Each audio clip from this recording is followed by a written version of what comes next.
Com a Alemanha nazista marchando rumo à guerra total, os líderes do Terceiro Reich sentem a pressão. Todos os membros chaves da liderança disputavam entre si, tentando chegar o mais perto possível do centro do poder, um puxando o tapete do outro. Göring, Goebbels e Himmler mantêm suas posições, mas por pouco. Mas é Martin Bormann, o cão de guarda de Hitler, quem está por cima. Ele deve ter pensado, eu cheguei lá.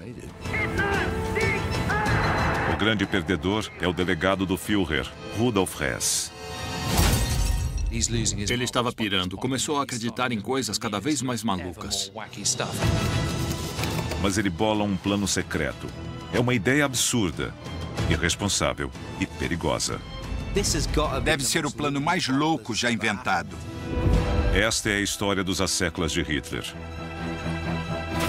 Os ciúmes, as disputas internas e a bajulação que criarão um monstro e alimentarão os maiores horrores do Terceiro Reich.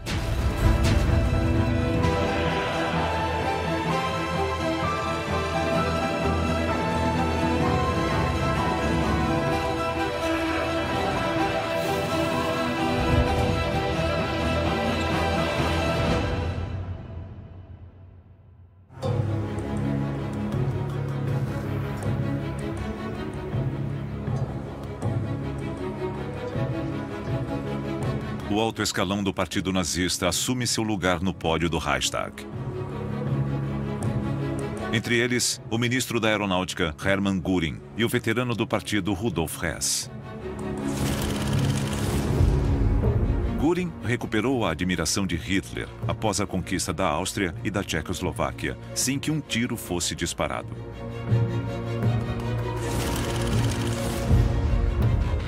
Mas Hess, apesar do título de delegado do Führer, não está contente. Eles vieram assistir a um discurso de seu líder ao povo alemão e sabem que o futuro deles depende de seus planos. Hitler estava quase no auge do poder. Ele controlava tudo. O clima devia ser eletrizante. Os membros chaves da cúpula estavam esperando por ele, pelo discurso mais importante que ele já fizera.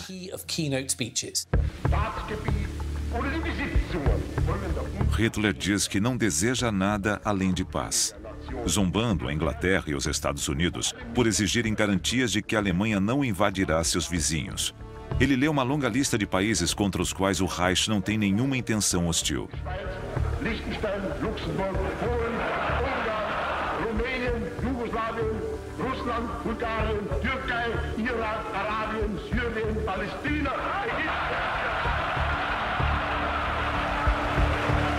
Mas ele diz que o Reich tem interesses e exigências legítimos, incluindo a devolução do território alemão na Polônia à mãe pátria. Nós tomamos nossas decisões, nós decidimos nosso destino. Esse era o tipo de discurso que fazia sucesso entre delegados nazistas, que afinal eram os nazistas mais fanáticos de todos.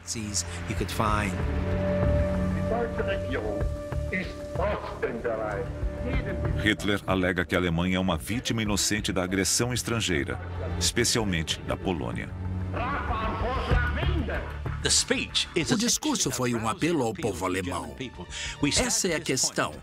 Se houver uma guerra, que seja, mas nós temos a razão. Muito convincente, apesar de ser mentira. Nem todos concordam com a visão de Hitler.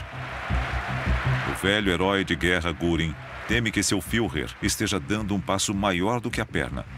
Mas é Rudolf Hess quem tem o pior pressentimento. Hess era um anglófilo. Ele entendia a força da Inglaterra especialmente, mas também da França e dos Estados Unidos. E achava que a Alemanha não devia forçar a situação com a Polônia. Hess conhece Hitler bem o bastante para entender que, embora o Führer fale sobre paz, está se preparando para a guerra. Ele pensou, isso vai acabar mal. Vamos entrar na guerra errada. Em vez de enfrentar a Polônia e a União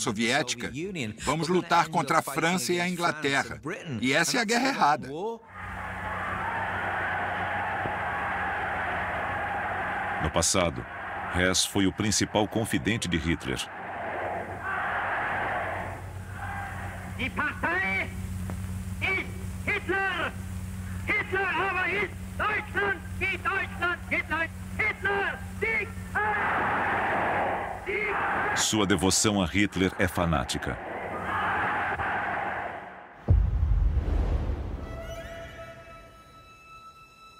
Mas após anos de dedicação inabalável, de todos os cortesãos de Hitler, ele se sente o menos capaz de influenciar os eventos. Ele não tinha mais a confiança de Hitler que certamente ele tivera no passado. E ele levou essa diminuição de prestígio para o lado pessoal. E embora os dois homens tenham muito em comum, as obsessões de Hess começam a irritar Hitler. Hess era um homem muito estranho. Quando eu ia visitar Hitler no Berghof, ele levava sua própria comida. Hitler ficava ofendido. Isso era muito rude. Hess tem bons motivos para estar paranoico. Até sua própria equipe conspira contra ele. 6 anos antes, Martin Bormann, um burocrata do Partido Nazista, impressionou Hess com sua eficiência discreta e foi transferido para seu gabinete pessoal. Mas, desde então, o ambicioso Bormann se aproximou gradualmente de Hitler e nunca perde a chance de sabotar Hess.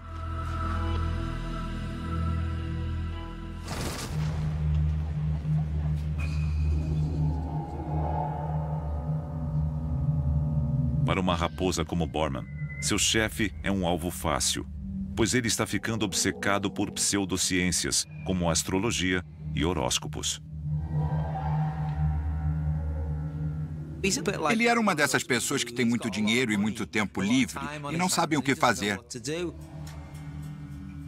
Hess sempre se interessou por ocultismo, o que hoje chamamos de esoterismo. Ele se interessava por magia negra, astrologia, divinação, pêndulos, telecinese.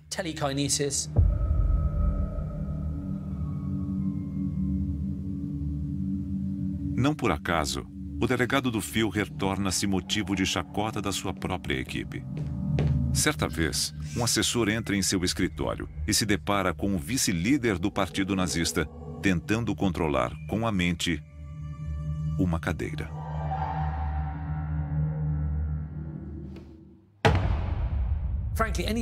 Qualquer um que ache possível impedir que uma cadeira tombe usando a mente não é a pessoa mais estável.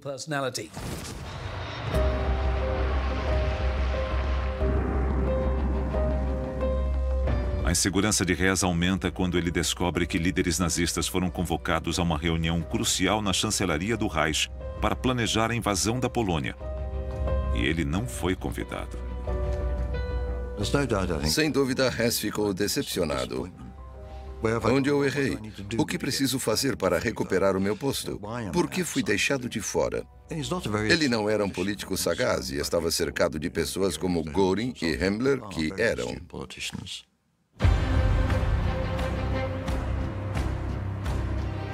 Mas apesar de sua instabilidade, Hess tem razão ao se preocupar com a guerra total na Europa. E não está sozinho. Os preparativos para a invasão da Polônia continuam. E Hermann Göring também está ansioso. Ele sabe que Hitler está de olho na Rússia comunista e a Polônia é apenas um degrau rumo ao seu grande objetivo. Göring tinha contatos na Inglaterra. Por isso, ele achava, bem mais do que Hitler, que uma invasão ao leste levaria ao envolvimento do Reino Unido, mergulhando a Alemanha numa guerra de 2 frentes, uma ocidental e uma oriental, e que eles não venceriam uma guerra como essa. E isso explica sua hesitação em 1939.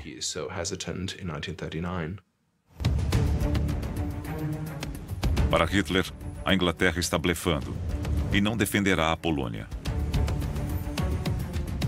Göring teme que o Führer esteja subestimando Londres, mas entende que seu líder não mudará de ideia. Então, ele faz um recuo tático. Hermann se esconde em suas terras para se distanciar da decisão caso fosse um desastre. E também para preservar seu relacionamento com Hitler. Ele não queria se tornar uma pedra no sapato de Hitler.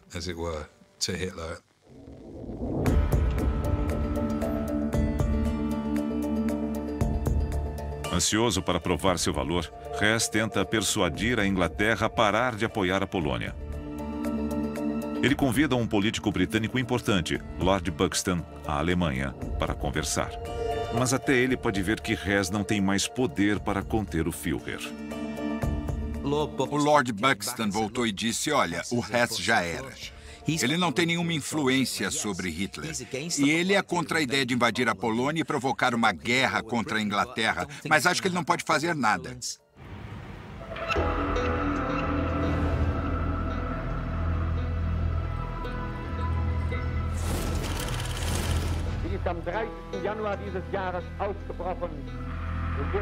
Joseph Goebbels, o respeitado ministro da propaganda de Hitler, não tem reservas quanto a entrar em guerra e oferece um pretexto para a invasão da Polônia.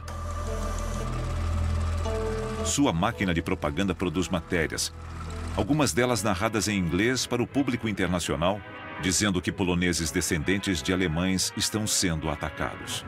Thousands of them flee before the persecutions of Polish gangs. Their homes are systematically burned down and devastated by the Poles. Mas todas essas notícias são falsas. Eles baseiam toda a mensagem no sentimento antipolonês nutrido pelo público alemão.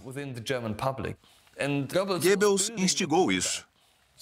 Foi fácil para ele incentivar essa hostilidade e pregar a guerra contra a Polônia.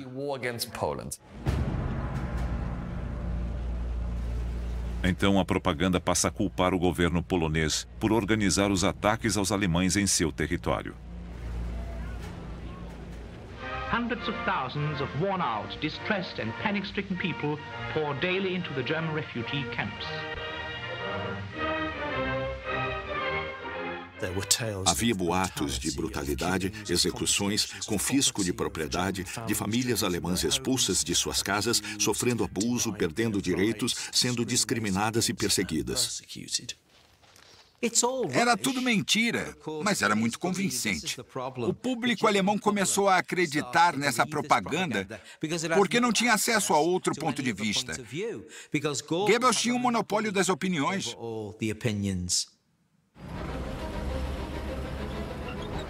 As histórias falsas cumprem seu papel. Equipamento militar alemão é levado até a fronteira com a Polônia e preparado para entrar em ação. Goebbels montou a fogueira. Agora só precisa de uma faísca para acender as chamas da guerra.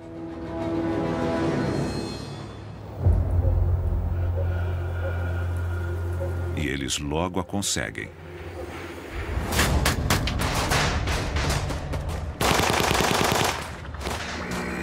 A estação de rádio alemã próxima à fronteira com a Polônia é atacada. Alguns dos agressores são mortos. Eles são soldados poloneses. Na mesma noite, a rádio de Berlim transmite a notícia sobre a provocação ultrajante. Mas nem tudo é o que parece. Foi tudo forjado. Uma ideia do chefe da SS, Heinrich Himmler. Os agressores eram, na verdade, os soldados da SS, usando uniformes e armas poloneses. E os corpos deixados no local também não eram de poloneses. Prisioneiros de um campo de concentração foram tirados de suas celas, mortos, vestidos com uniformes do exército polonês e despejados perto da estação de rádio alemã para parecer que tinha ocorrido um ataque do exército polonês. Agora Hitler tem uma desculpa para retaliar. A guerra começará em poucas horas e Göring sabe disso. Ele estava furioso falando, meu Deus, é agora, é o fim da Alemanha. Mas para sobreviver na cúpula nazista é preciso pensar rápido. E o líder da Luftwaffe se controla. Quando supera o choque e o desespero, ele diz: mas o Führer é magnífico. Somos pequenos comparados à grandeza dele e temos que fazer a sua vontade.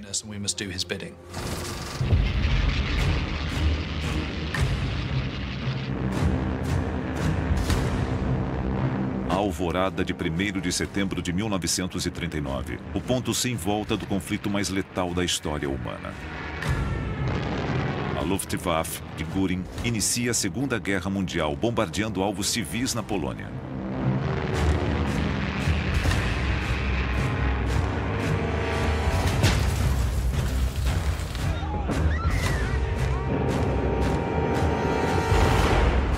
Então, os navios de guerra da Kriegsmarine se juntam ao ataque.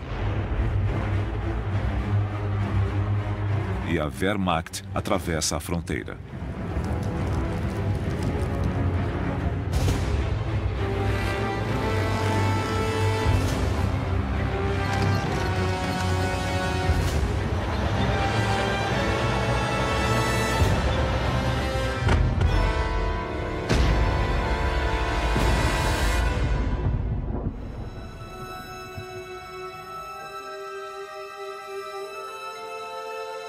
Agora que o conflito começou, com entusiasmo renovado, reza-se nos documentos que incorporam o território polonês ao Terceiro Reich. Sua devoção fanática a Hitler supera qualquer dúvida pessoal em relação à guerra. Hess percebeu que precisava fazer o que Hitler quisesse. E se Hitler queria invadir a Polônia, ele podia ajudar ou não. 2 dias após a invasão, todos os planos mudam quando a Grã-Bretanha declara guerra.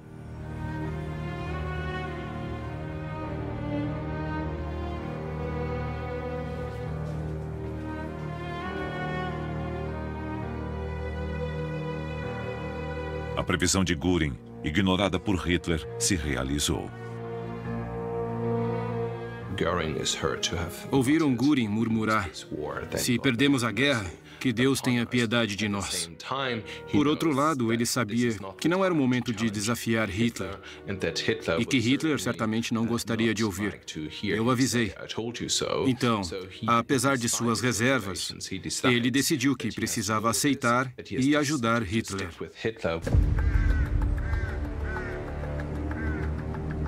A Inglaterra pode ter entrado na guerra, mas não consegue impedir que a Alemanha domine a Polônia em 5 semanas.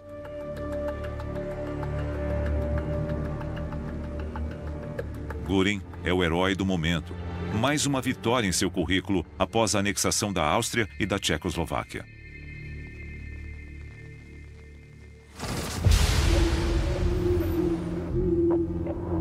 Agora, Heinrich Himmler busca os holofotes. Ele usa a SS para esmagar qualquer resistência. Mas eles vão além, perseguindo e atacando judeus e outros indesejáveis. É mais um passo rumo ao que ficará conhecido como o Holocausto.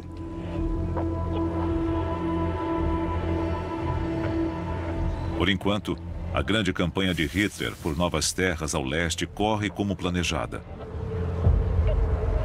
Mas agora, a cúpula nazista enfrentará uma ameaça existencial, que surge no berço do Terceiro Reich.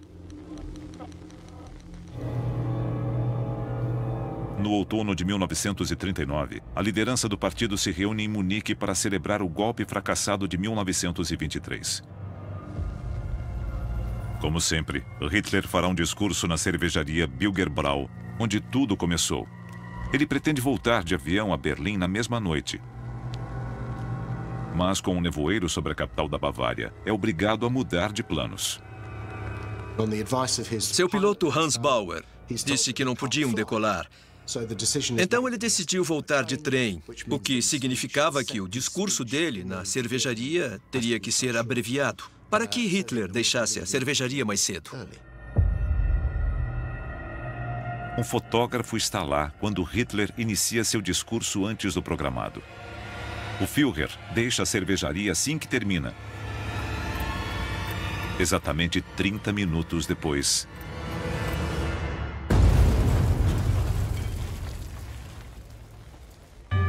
A bomba foi plantada exatamente atrás de onde Hitler estaria.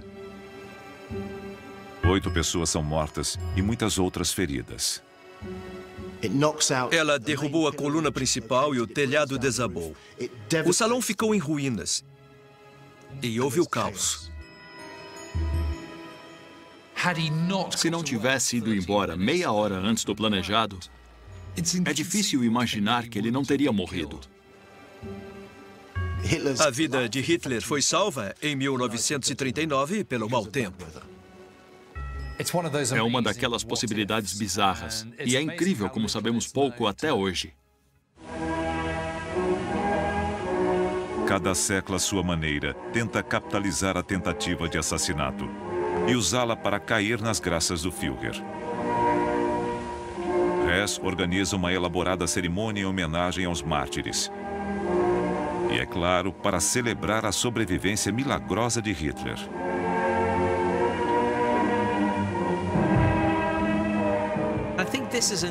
Foi uma tentativa de dizer, eu ainda estou aqui, eu ainda amo o Führer, eu quero voltar à órbita dele.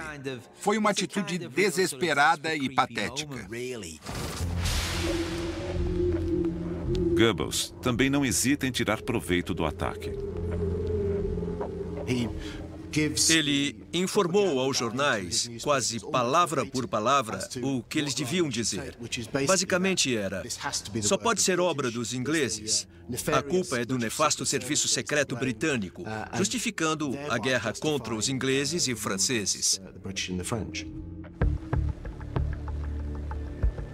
Mas, como sempre, com Goebbels é mentira. A bomba não foi obra de agentes inimigos.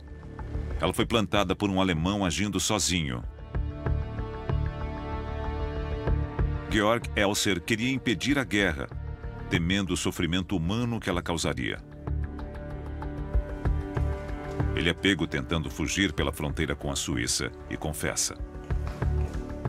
Ele acreditava, em retrospecto, corretamente, que Hitler estava levando o país de volta à guerra.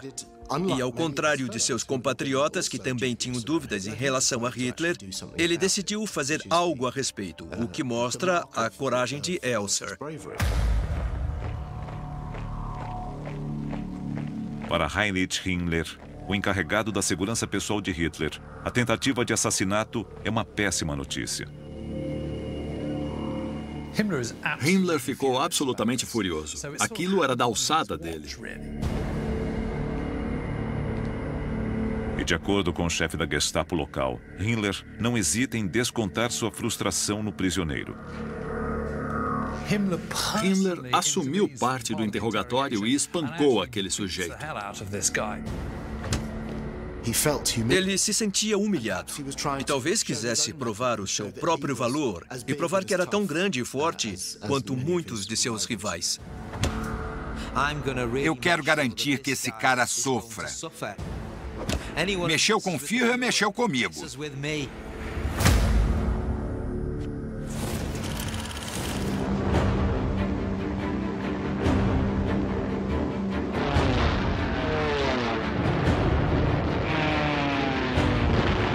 Primavera de 1940. Com a Luftwaffe de Göring à frente, Hitler lança a fase seguinte de seu grande plano para conquistar a Europa.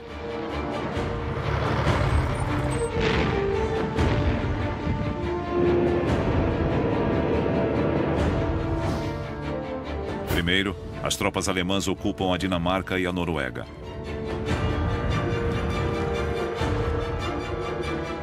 Então, uma enorme força invasora avança sobre Luxemburgo, Holanda, Bélgica e então derrota a França em 6 semanas.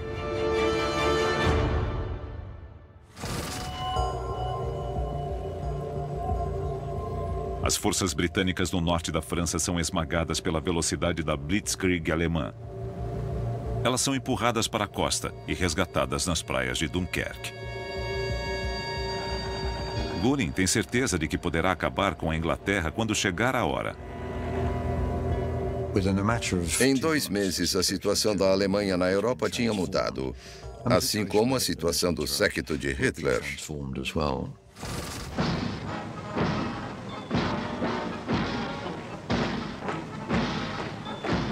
A conquista da França marca o apogeu do sucesso militar do Terceiro Reich.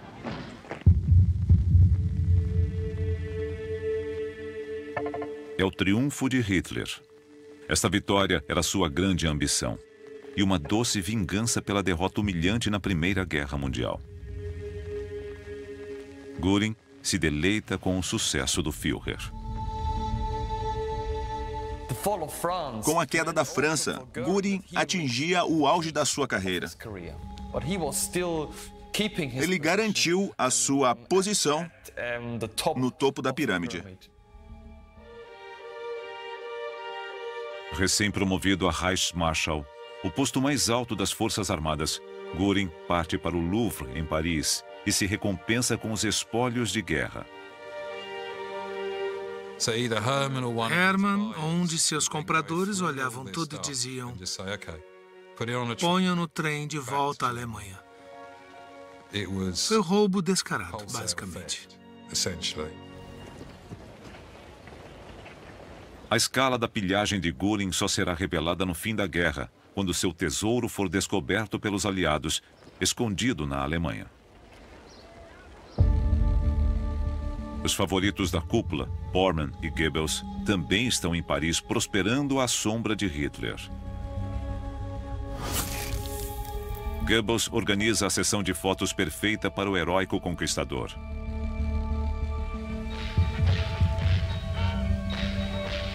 Mas um líder fica de fora da festa em Paris.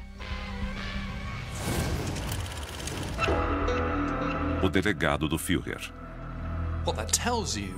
Isso nos diz que a influência de Hess estava descendo a ladeira. Ele não tinha o mesmo acesso a Hitler. Pessoas mais espertas, mais maquiavélicas, de quem Hitler gostava mais, estavam se aproximando dele. Um daqueles sempre ao lado de Hitler é Albert Speer. Antes, um membro júnior da equipe de Hess, mas agora o arquiteto-chefe do Reich. Aos poucos, ele assume o papel de confidente de Hitler e seus diários registram a queda de Hess. Hitler me disse após uma conversa de muitas horas com Hess. Com Hess, toda conversa se torna um martírio insuportável. Ele sempre me procura com assuntos desagradáveis e não deixa para lá. Então temos evidências de pessoas próximas a Hitler de que Hess estava, como dizer, vou ser bem claro, deixando Hitler maluco. E acho que era verdade, no caso de Hess. E revela que Hess estava se tornando um incômodo.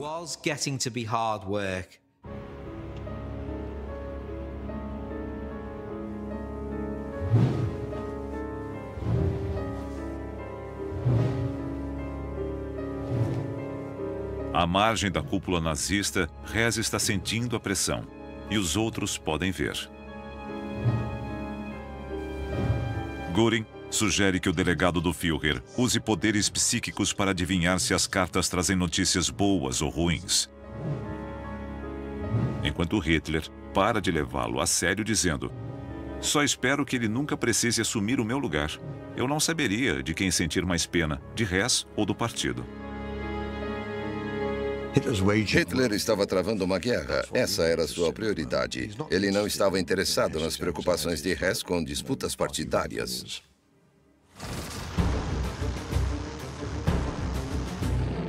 Pouco mais de 3 semanas após a rendição da França, a Luftwaffe de Göring lança um ataque à Inglaterra, o prelúdio de uma invasão.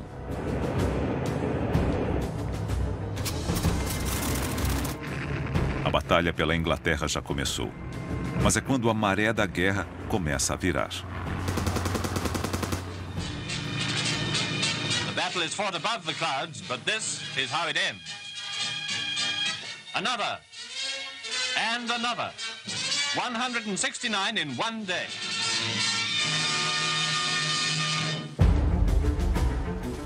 Surpreendentemente, a Força Aérea Real contém um ataque. E a Blitz, o bombardeio intensivo de cidades e indústrias por todo o país, não diminui a determinação britânica. Pela primeira vez, a máquina de guerra alemã não parece tão invencível. Isso revelou um dos grandes pontos fracos de Göring. Embora ele fosse um herói de guerra, não tinha formação como oficial e não sabia o que estava fazendo como comandante em chefe da Luftwaffe.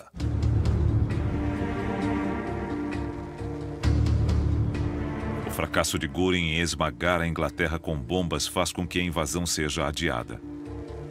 A reputação do comandante da Luftwaffe ganha uma nova mancha. Sua sorte pode estar acabando.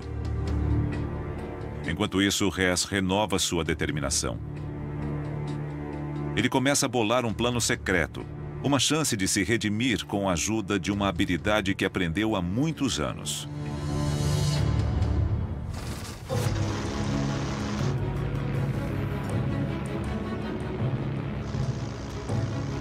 Hess é um piloto experiente.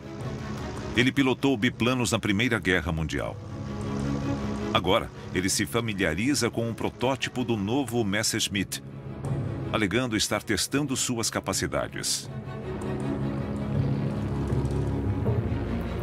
Normalmente, o 110 conta com 2 pilotos, mas Hess o modificou para poder voar sozinho. E ele instala tanques de combustível extras para aumentar sua autonomia.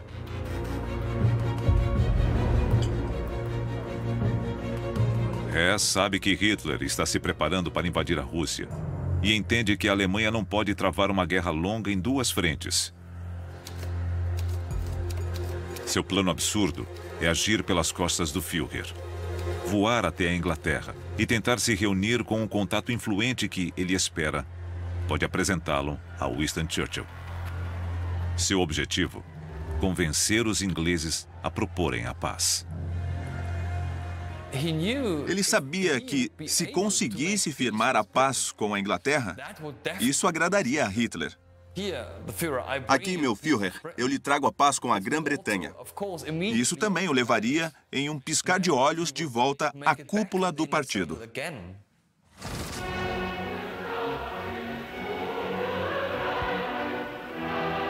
A pessoa que Hess espera usar como mensageiro é alguém que conheceu 5 anos antes, quando os Jogos Olímpicos ocorreram na Alemanha.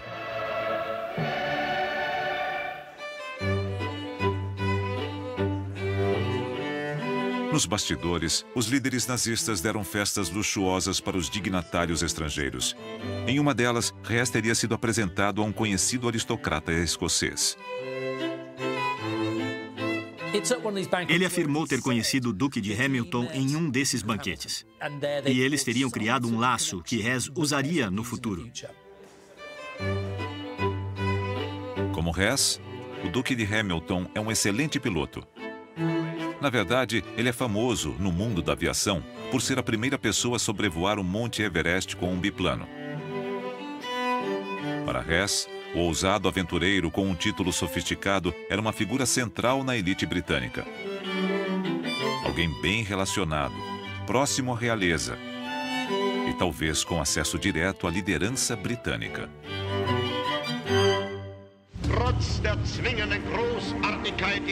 Agora, 5 anos depois, Hess planeja retomar o contato.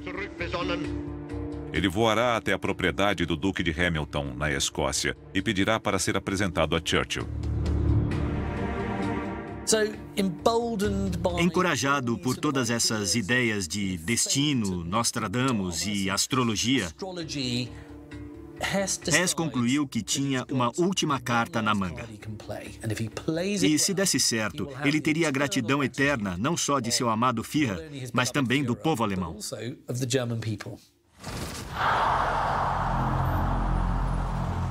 No início de maio, Hess visita o Führer na chancelaria do Reich. Será a última reunião deles. Hess não revela sobre o que eles conversaram, um fato que dará origem a uma teoria da conspiração. Talvez Hitler saiba do plano, mas ela não é convincente. Não existe nenhuma evidência de que Hitler sabia sobre o plano de Hess. A evidência que nós temos mostra que Hitler ficou totalmente surpreso. Para mim, tudo indica que Hitler não sabia que Hess planejava voar até a Escócia e negociar a paz com a Inglaterra.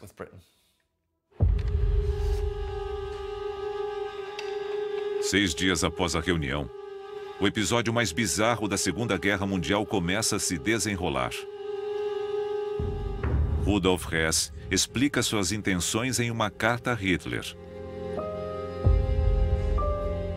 Então, ele parte, dizendo à sua esposa Ilsa que voltará em alguns dias.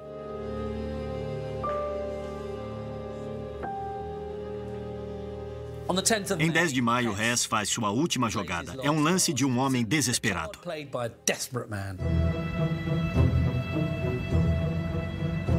Hess dirige até o aeródromo.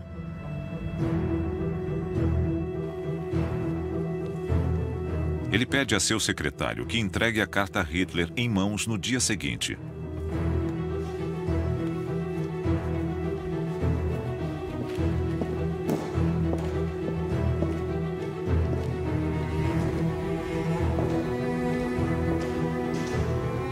Agora não há mais volta.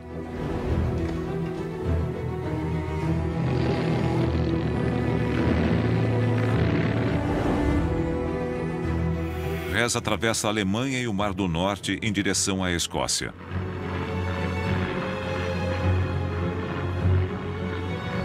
Ele navega pelo espaço aéreo inimigo e atinge o seu destino ao sul de Glasgow.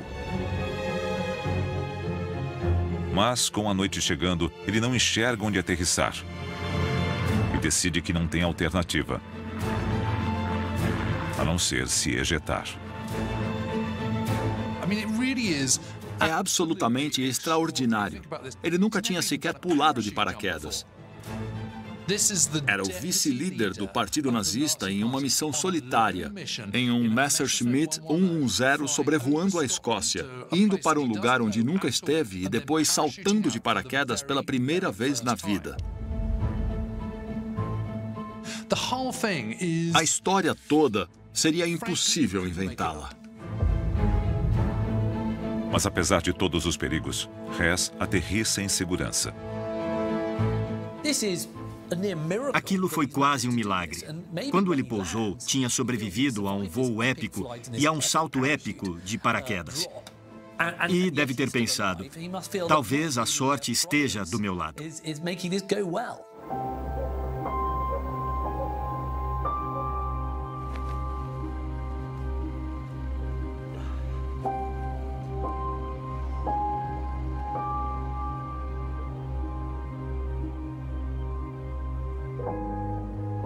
Após ouvir a queda do avião, um camponês vai investigar. E fica cara a cara com o delegado do Führer. "Eu sou alemão", anuncia o articulado intruso. "E tenho uma mensagem importante para o Duque de Hamilton."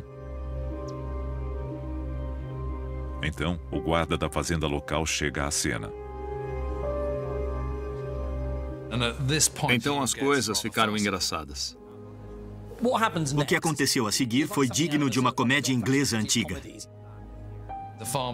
O fazendeiro o levou para casa e lhe deu um chá, como um bom britânico. Nós somos assim, todos ganham uma xícara de chá, incluindo o segundo nazista mais importante. Mas as boas-vindas duram pouco. Finalmente, ele foi levado a um alojamento onde ficou detido e seus problemas realmente começaram. O prisioneiro é identificado como o vice-líder inimigo. Não é a recepção que ele esperava.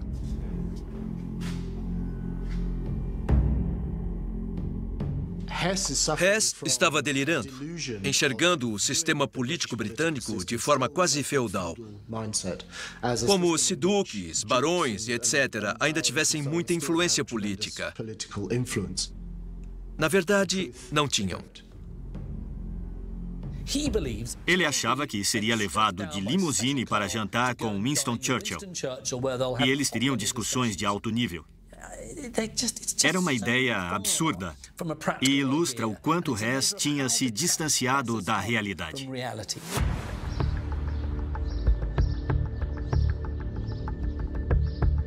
No mesmo fim de semana, Adolf Hitler está aproveitando uma folga em seu retiro na Bavária, o Berghof.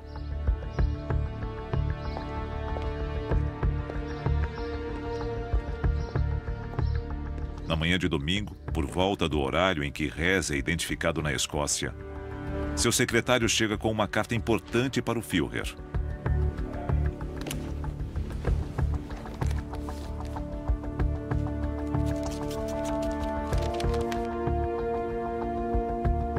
Meu Führer, quando receber esta carta, eu estarei na Inglaterra. Como pode imaginar, a decisão de dar esse passo não foi fácil para mim.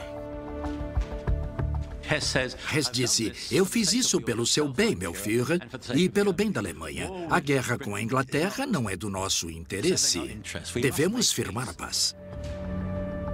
Meu Führer, se este projeto, que admito tem poucas chances de sucesso, terminar em fracasso e o destino decidir contra mim, isso não pode prejudicar ao senhor ou à Alemanha. Sempre será possível para o senhor negar toda a responsabilidade. Diga apenas que eu sou louco. No alto do Obersalzberg, daquela montanha, formou-se uma tempestade. E no centro dela estava Hitler, tomado pela fúria. Seu colega mais fiel tinha pegado um avião no meio da noite e ido embora sem contar a ele.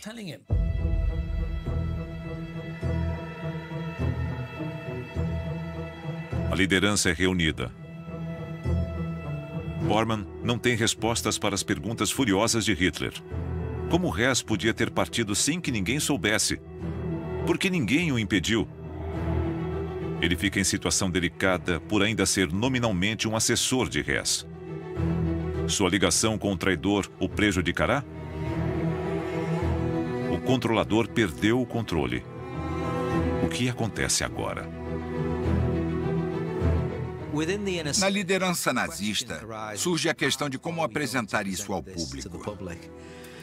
Então, Martin Bormann liga para Joseph Goebbels e ele responde: em algumas situações a propaganda não tem as respostas, e esta é uma delas. Rudolf Hess perdeu a cabeça.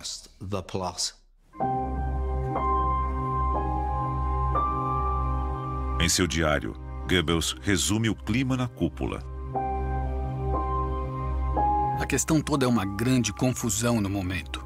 Um golpe duro, quase insuportável. O Führer está arrasado. Que imagem para o mundo. O delegado do Führer, um homem mentalmente perturbado. Terrível e impensável. Agora temos que aguentar firme. Goebbels faz exatamente o que Hess sugeriu. Suas estações de rádio informam que Hess está louco. The letter he left unfortunately shows in his confusion the evidence of a mental derangement, which leads us to fear that party member Hess has fallen victim to a delusion. A notícia também sugere que o avião do delegado do Führer provavelmente caiu ou sofreu um acidente. Isso, no que diz respeito ao séquito de Hitler, encerra o assunto.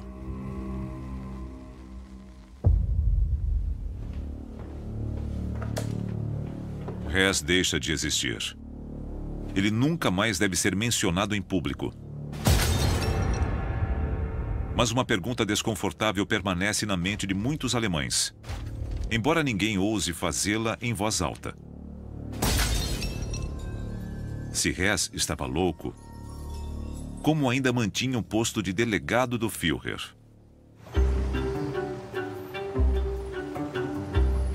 Precisamente 4 horas após o boletim urgente da rádio alemã, a BBC transmite este anúncio surpreendente. Here is the news from London. Rudolf Hess, Hitler's deputy, has flown from Germany and landed in Scotland by parachute. Os cinejornais exploram ao máximo os eventos bizarros. A chegada inesperada de Hess à Escócia é um momento de leveza durante os dias sombrios da Blitz. His name is David McClegg. He works on a farm not far from Glasgow. he saw Rudolf Hess coming down in the darkness by parachute. Yes, I'm the man that captured Rudolf Hess. Os ingleses trataram como uma grande piada. I went over to the farm and the only weapon I could find was a pitchfork. Que história é essa? Não pode ser verdade. The man refused tea and would only have a drink of water. Churchill não deu nenhuma importância. A imprensa britânica tratou como uma enorme piada. O que está acontecendo aqui?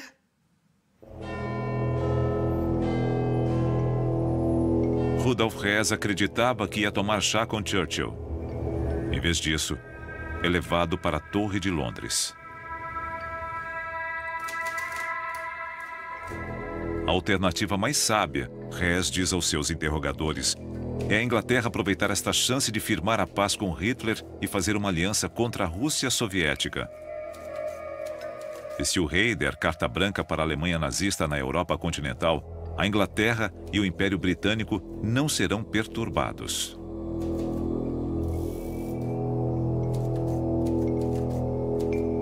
Os interrogadores não conseguem decidir se Hess está delirando ou se fazendo de louco. E sua chegada à Inglaterra coincidiu com um dos piores ataques aéreos da Blitz, no qual 12.000 pessoas morreram. Winston Churchill não tem nenhuma intenção de negociar a paz. Então foi uma grande catástrofe de todos os pontos de vista, para Hess, para Hitler, para Goebbels ou para qualquer um na Alemanha nazista. No Berghof, Bormann quer preencher a vaga aberta e começa a se distanciar imediatamente de seu antigo chefe. Ele manda interrogar a esposa de Hess, Ilsa, e ameaça despejá-la da casa da família. Mas ela recorre a Eva Braun, e Hitler acredita que ela não estava ciente do plano. Em dias mais felizes, Bormann batizou 2 de seus filhos como Rudolf e Ilsa em homenagem a seus padrinhos. Agora, ele entra na justiça para mudar seus nomes. Em dias, quando a tempestade se acalma, a lealdade de Bormann é recompensada. Hitler extingue o posto de delegado do Führer e, apesar dos protestos de Göring e Goebbels, nomeia Bormann chefe da chancelaria, seu assessor mais próximo e guardião das chaves do poder.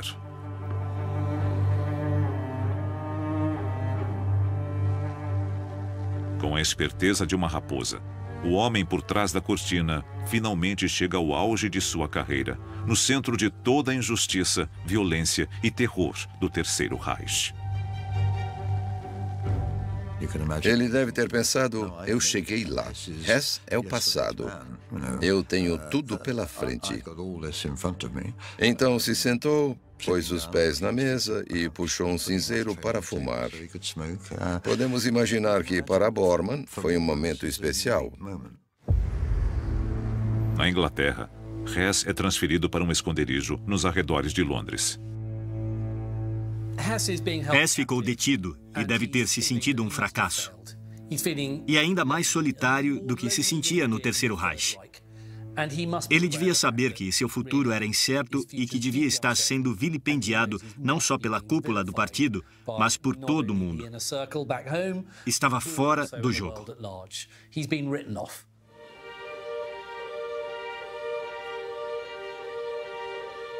Hess é tomado pelo desespero. Para ele só há uma saída. Ele chegou ao fundo do poço e tentou se matar. E se jogou do mezanino no saguão do prédio. Mas Hess fracassa novamente. Ele quebrou a perna ao cair. Sentiu uma dor enorme. Deve ter sido seu ponto mais baixo. Não só tinha falhado em sua missão, como também em tirar a própria vida.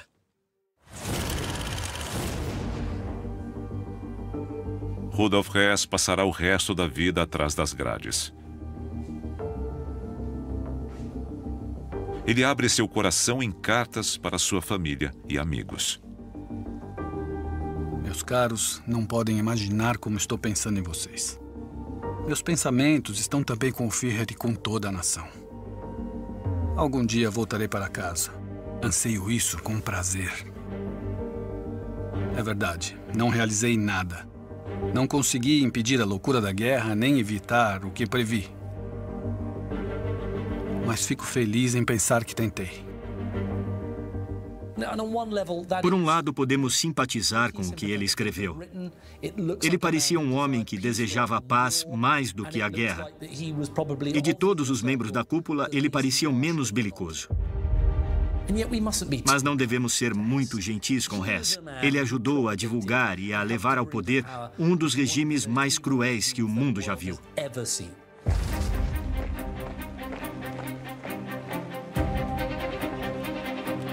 Com um homem a menos, os asseclas de Hitler reavaliam suas posições.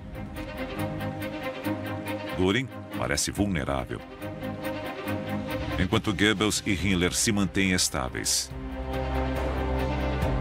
E Bormann está deixando seus rivais para trás. Mas com o avanço da guerra, as disputas no círculo próximo a Hitler se tornarão ainda mais intensas.